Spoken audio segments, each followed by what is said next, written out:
माझ्या या नवीन चॅनल मध्ये सर्वांचं स्वागत.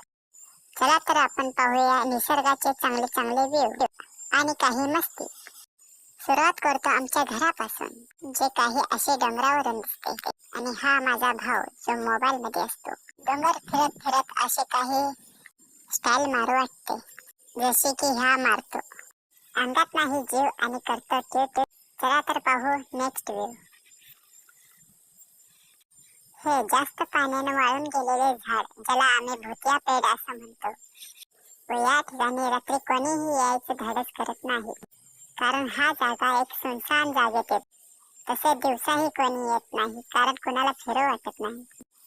ह्या झाडापाशी येऊन पाणी हलवू वाटले, तसेच लाथ मारून पाणी पाडण्यात आले. पावसाळ्यात करण्याची इच्छा असल्यास असे येडेचाळे करतात. हा केला त्यामुळे मलाही करण्याची इच्छा झाली, तरी मीही इथने उडी मारण्याचे धाडस केले. हे केल्याने आमची उंची बघितली की किती होती. चला आपण आता घराकडे चाललेलो, पण मधनच वाट बदलण्यात आली आणि डोंगर फिरत राहिलो. थँक्यू.